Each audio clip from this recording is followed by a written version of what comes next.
Let's see next example.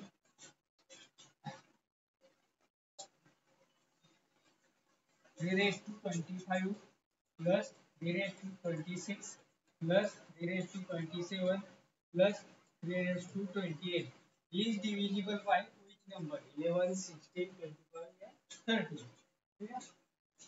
Take a common 3 raised to 25 and remain 1, 3 raised to 1, 3 raised to 2, 3 raised to 3 raised to 5, 1 plus 3 plus 9 plus 3 raised to 27. If we add it, this number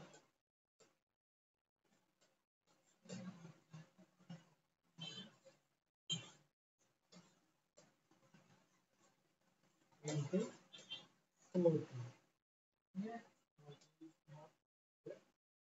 Then we arrange 3 raised to 24 into 3 into 40. This 0 comes here.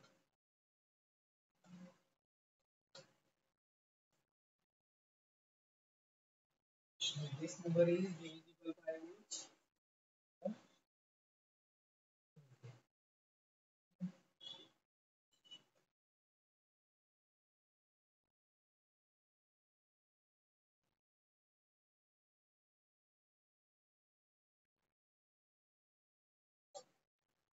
7 raised to 19 equals to is divisible by 6.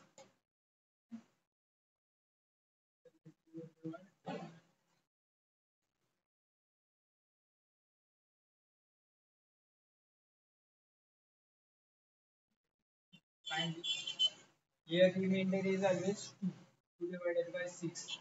Remainder is 2. Find that 7 raised to 19 divided by 6 is equal to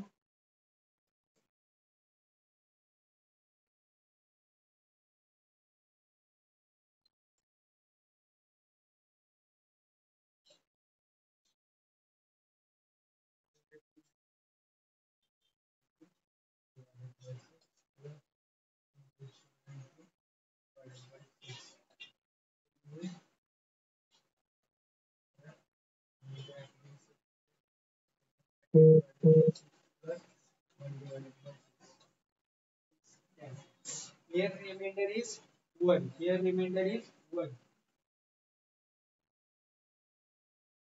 Here remainder is 2 divided by 6. And your remainder is 3. This is the remainder. Your remainder is 3. Our answer is 3. Next.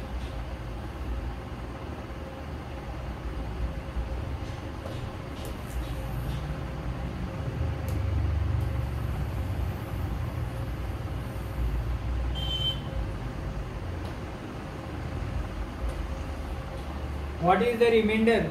What is the remainder when 2 raised to 31 is divided by 5? 2 raised to 31 is divided by 5.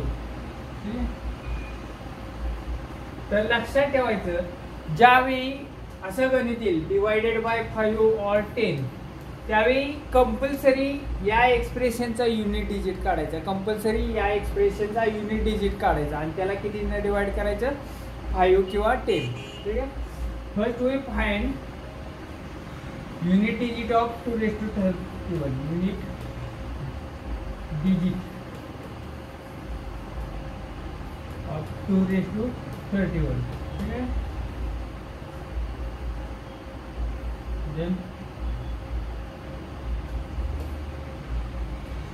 2 raised to 1 2 2 square 4 2 8 16. If we divide 13 divided by 4. 4 नंतर repetition होतं त्यामुळे 4 ने divide करतो. ठीक आहे. हे reminder is 3. तुमचा reminder किती आला रे 3 आला. Then your answer is 8. Then last digit is 8. Last digit or unit digit, last digit or unit digit divided by 5. तर लक्षात ठेवायचं, ज्यावेळी आपण 8 ला 5 ने डिवाइड करतो त्यावेळी आपला रिमाइंडर काय येणार आहे, 3 ॲज अ रिमाइंडर. किती येणार आहे, 3 as a reminder.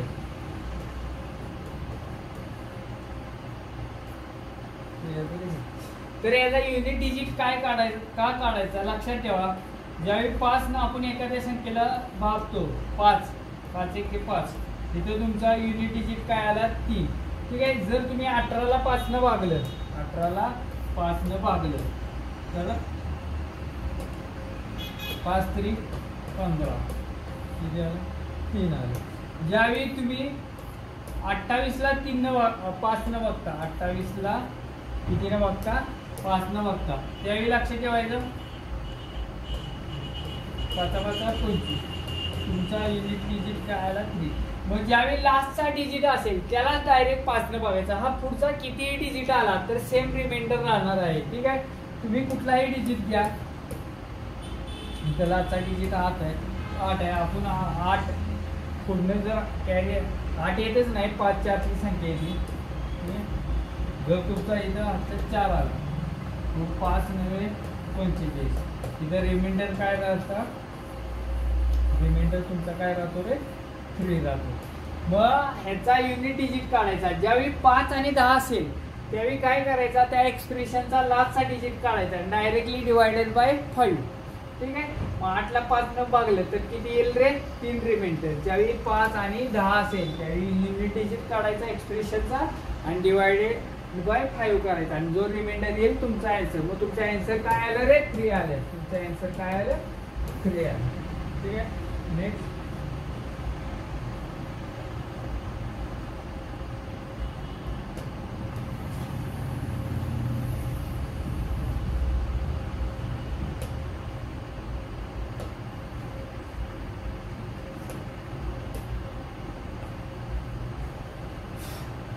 nine raised to 6 plus 1 divided by 8 would use the remainder of.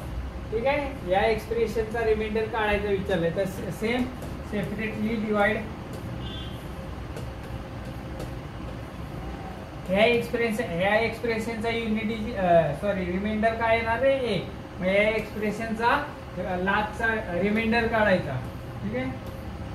जर 5 आणि 10 असेल तर आपण काय केलं असतं, इथं 5 आणि 10 असेल तर काय केलं असतं, लास्टचा डिजिट काढला असता. पण इथं आता लास्टचा डिजिट काढायचा आहे. इथं काय करायचं, 9 raised to 6 minus 1 raised to 6 plus 1 raised to 6 divided by 8. 9 raised to 6 minus 1 raised to 6 divided by 8 plus 1 raised to 6 divided by 8. मग यातनं लक्षात ठेवा, x raised to m minus a raised to m is divisible by x minus a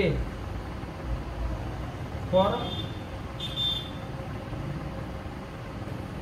m is equal to even. Even value असेल या घातांकाची तर तुमचा x minus a पूर्णपणे बाहेर निघतो. ठीक आहे.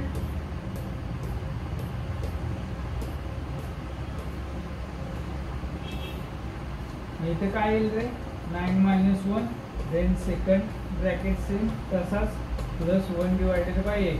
मग ह्या 8 ला 8 कॅन्सल झालं. मग तुम्हाला रिमाइंडर काय आला, 1 आला. 1 रिमाइंडर 1 प्लस ह्या एक्सप्रेशनचा रिमाइंडर काय येणार आहे, 1.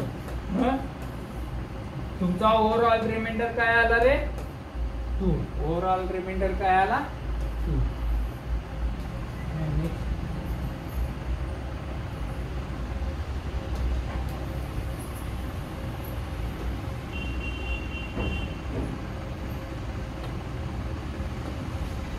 To raised to 256 is divisible by 17. is divisible by 17.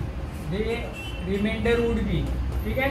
लक्षात ठेवायचं हे ह्याला कशात कन्वर्ट करायचे, ह्याच्या जवळची किंवा मागील किंवा पुढील संख्येत कन्वर्ट करायचं. मग 2 कशात कन्वर्ट होतोय, 2 दुनी 4 4 दुनी 8 8 दुनी 16. मग अलीकडच्या संख्येत येतोय. पण 2चा कितवा घात आहे, चौथा घात आहे. ठीक आहे.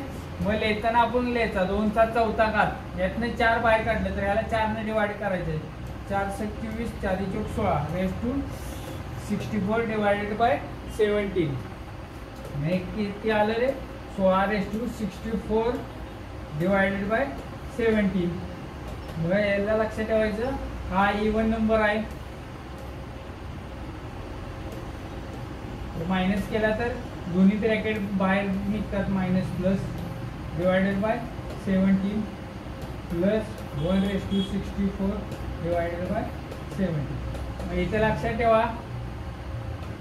प्लस बाहेर काढला तरी चालतो, इथे इवन नंबर आहे. आणि then second bracket divided by 17 plus 1 divided by 17. या 17ला 17 गेलं, मग तुमचा रिमाइंडर काय आला रे? 1 आला. 1 तुमचा रिमाइंडर काय आला?